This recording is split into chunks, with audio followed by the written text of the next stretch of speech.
Well, here's a subject I've got to confess that I know really very little about, and that's the Wars of the Roses.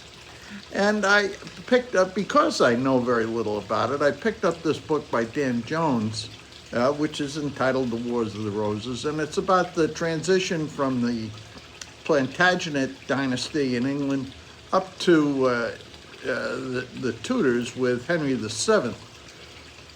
Now, the Wars of the Roses ran from 1455 to 1487, pretty good period of time, and it wasn't quite like the American Civil War. It was very much like the Game of Thrones. You had these competing families that were changing alliances, who they're in favor of, who they're not, what they're trying to get out of everything going on. And it's an interesting period. The thing that's really interesting about Dan Jones's book is that he kind of personalizes it. You get a feel for what drives the particular players that are in it, whether it's guys like Warwick at Gloucester or Henry VI, Edward IV, why the Woodville family became so important.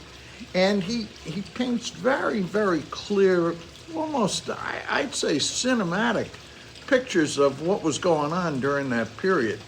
I found it very informative. Now, I gotta say, it is informative, but I'm certainly in no position to answer any kind of a quiz about what was going on.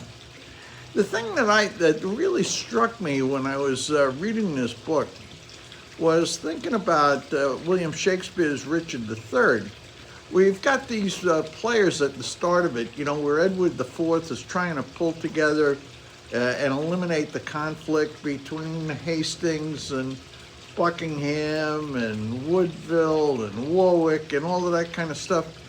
And what you realize when you read this book is that all of these people have very interesting backstories. I found it really a good book.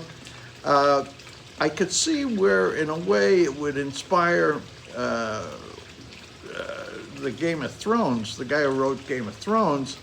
I mean, of course, there's no Dothrakis in this at all, and no sea people. But otherwise, the way that the different houses, these barons and dukes and what have you, came together, fell apart, battled one another. Interesting book. Entertaining book. I've got to say that. I mean, this is the exact opposite of dry as dust history. I found it informative. Maybe I'll read some more about the Wars of the Roses. I'd kind of be interested in seeing if I can get as familiar with what was going on there as I am with the American Civil War. I doubt that's going to happen, but I'd give it a try.